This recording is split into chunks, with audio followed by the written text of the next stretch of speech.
पढ़ेंगे हम लोग मिलिंग के बारे में। तो मिलिंग जो है ना एक तरीके का कैसा प्रोसेस है जिससे क्या करते हैं ना मल्टीपल ऑपरेशन करते हैं। आप इससे क्या कर सकते हैं ना, ग्राइंडिंग कर सकते हैं। आप इससे इस तरीके का स्लॉट बना सकते हैं।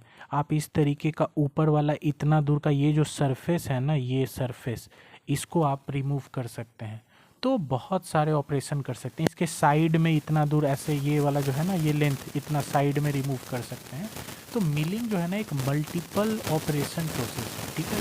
तो इसमें बहुत सारी चीज़ें करते हैं। तो डिफरेंट डिफरेंट टाइप्स का ना कटर होता है। तो ये मेरे पास एक कटर है जिसको बोलते हैं इंड मिल कटर। ये इस शेप का होता है, इंड मिल कटर, ठीक है। इसको ना वर्टिकल मिलिंग मशीन में यूज़ करते हैं। तो इस कटर से ना गेट में एग्जाम में क्वेश्चन पूछते हैं, इसके हिसाब से अगर देखें तो दो प्रोसेस करते हैं। इस कटर से दो प्रोसेस करते हैं, ठीक है। कर सकते हैं बहुत सारे प्रोसेस, बट हमें जो पढ़ना है हम उस पर फोकस करेंगे। तो दो प्रोसेस करते हैं, एक होता है स्लॉट मिलिंग और एक होता है फेस मिलिंग। स्लॉट मिलिंग में क्या होता है ना कि इस तरीके का स्लॉट बनाते हैं। ये जो देख रहे हैं ना, ये डब्लू विथ का, इतना डब्लू चौड़ाई का एक स्लॉट बनाया है। फेस मिलिंग में क्या होता है कि इसके ऊपर वाले सरफेस को ना थोड़ा चिकना करे हैं, या फिर इसके ऊपर वाले सरफेस का कुछ पार्ट इतना पोर्शन रिमूव किए हैं, तो इसको बोलते हैं फेस मिलिंग। तो ये मेरा कॉपी है, तो इसी पे इस तरीके को बनाएंगे। देख लो ये इंड मिल कटर है, ये इस तरीके से चलेगा, इतना दूर को पूरा रिमूव कर देगा, ठीक है। तो इस तरीके से अगर इसका टॉप व्यू देखें तो ये इंड मिल कटर का ये सर्कुलर वाला पोर्शन है, और ये इस तरह से चलेगा और रिमूव कर देगा। फेस मिलिंग और स्लॉट मिलिंग दो टाइप के प्रोसेस करते हैं। होता है ना कि एग्जाम में पूछता है कि आपको बताना है कि मशीन टाइम ये जो पूरा प्रोसेस करेगा फेस मिलिंग करने में या स्लॉट मिलिंग करने में, तो कितना टाइम लगेगा। तो वो प्रोसेस का टाइम निकालने के लिए क्या करते हैं ना कि हमारे पास एक फार्मूला होता है और उसमें कुछ कुछ चीज़ें देखते हैं कि टाइम फॉर मशीनिंग, तो मशीनिंग टाइम यानी कितना टाइम लगेगा मशीनिंग करने में, वो निकालने का एक फार्मूला होता है एली बाई एफएम। एली जो है ना आपका इफेक्टिव लेंथ, इफेक्टिव लेंथ क्या होता है ये अभी देखेंगे। और एफएम क्या होता है ना, एफएम होता है फीड वेलोसिटी।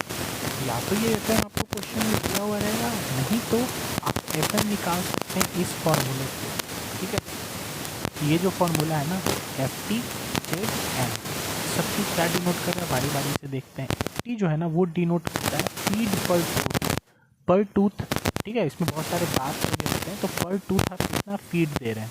जेड जो है ना वो लिखा हो रहता है नंबर ऑफ टूथ, कितने टूथ है यानी कितने दांत है उसमें।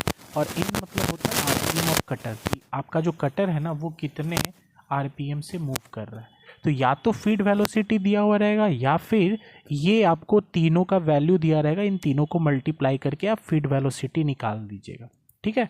जिसका जो इसका यूनिट होता है ना वो मीटर पर मिनट में रहेगा, ठीक है।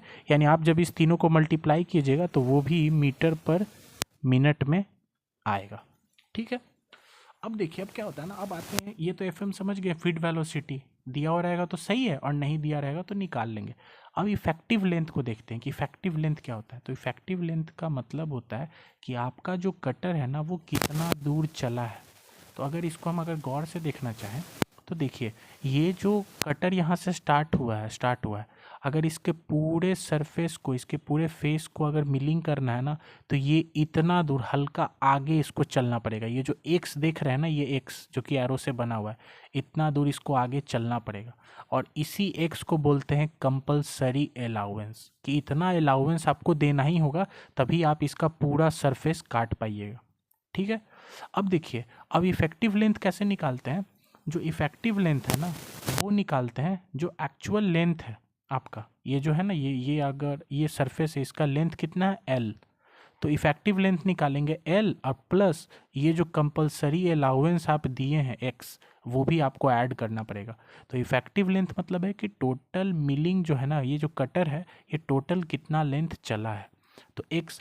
अब कंपलसरी अलाउंस निकालने का जो फॉर्मूला है ना वो इस तरीके का है। इसको ट्रिग्नोमेट्री करके ऐसे करके यहाँ पे बनाते हैं, एक ऐसे यहाँ पे बनाते हैं, और ये एक्स निकालना है, इसका नाम दे देते हैं ओ, इसका नाम ए, इसका नाम पी, इसका नाम बी।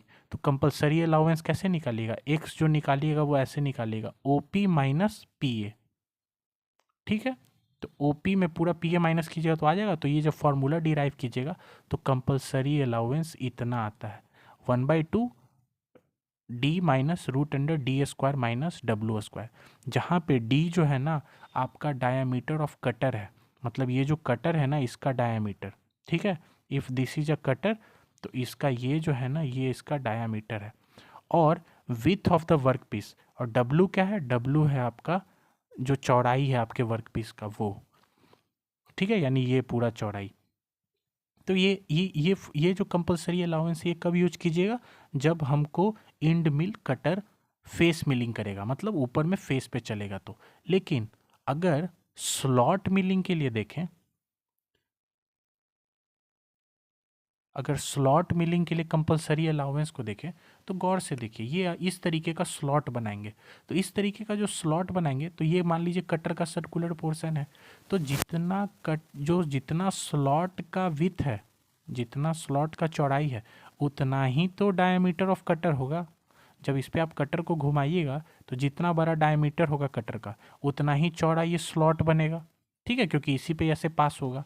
तो अगर इसी फॉर्मूले में हम डायमीटर ऑफ कटर और width of the work piece दोनों को इक्वेट कर दें तो जो कंपलसरी अलाउंस है वो D/2 आएगा। तो अगर फेस मिलिंग हो रहा है तो कंपलसरी अलाउंस का ये फॉर्मूला है, और अगर स्लॉट मिलिंग हो रहा है तो कंपलसरी अलाउंस का फॉर्मूला है D/2, मतलब डायमीटर का आधा, ठीक है। और अगर आपको मिलिंग निकालना है, मिलिंग टाइम, ठीक है, मशीनिंग टाइम, तो आप लेंथ में ये कंपलसरी अलाउंस को ऐड कीजिएगा, ठीक है, और फिर इस तरीके से इस फॉर्मूले से आप निकाल सकते हैं, ठीक है। LE/FM। Thank you for watching.